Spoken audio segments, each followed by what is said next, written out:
Welcome to Meganet TV. Sankranti అంటేనే ఊళ్ళకు వెళ్లే హడావుడి, బస్సులు రైళ్లన్నీ కిక్కిరిసిపోయే సమయం. సరిగ్గా ఇలాంటి టైంలోనే ఆంధ్రప్రదేశ్ ప్రజలకు ఒక బ్యాడ్ న్యూస్ వినబడుతుంది. ఏపీఎస్ఆర్టీసీలో కీలకమైన అద్దె బస్సులు ఇక రోడ్డెక్కేది లేదని యజమానులు తెగేసి చెబుతున్నారు. ఈ నెల 12 నుంచి రాష్ట్ర వ్యాప్తంగా సమ్మెకు పిలుపునిచ్చారు. అసలు పండగ పూట వీరు ఎందుకు సమ్మెకు దిగుతున్నారు? ఆర్టీసీ యాజమాన్యం ఇచ్చిన ఆఫర్ ఏంటి? యజమానుల డిమాండ్ ఏంటి? మీకు ఈ విషయం తెలుసా?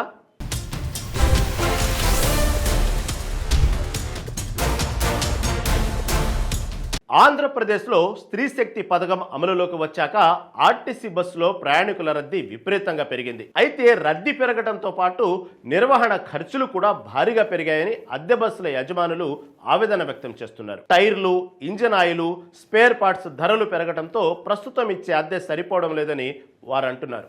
అందుకే ఒక్కో బస్సుకు నెలకు అదనంగా 15,000 నుంచి 20,000 వరకు పెంచాలని వారు డిమాండ్ చేస్తున్నారు.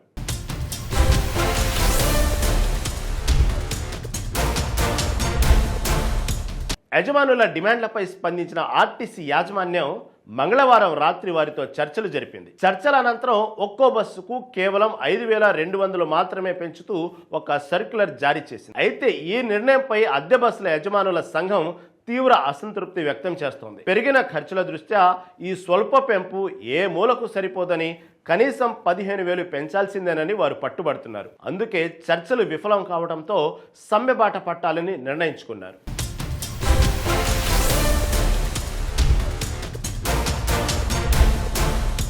ఒకవేళ ఈ సమ్మె గనక జరిగితే రాష్ట్ర వ్యాప్తంగా దాదాపు 2,419 అద్దె బస్సులు నిలిచిపోనున్నాయి. ఇందులో Palle Velugu, express, city ordinary వంటి కీలకమైన సర్వీసులు ఉన్నాయి. సంక్రాంతి పండుగకు మరో 2-3 రోజులు ఉండగానే, అంటే జనవరి 12 నుంచి ఈ బస్సులు ఆగిపోతే పండగకు ఊళ్ళకు వెళ్లే సామాన్య ప్రయాణికుల పరిస్థితి ఏంటన్నది ఇప్పుడు పెద్ద ప్రశ్నగా మారింది. ప్రైవేటు ట్రావెల్స్ దోపిడీకి ఇది మరింత ఊతమిచ్చే అవకాశం ఉంది.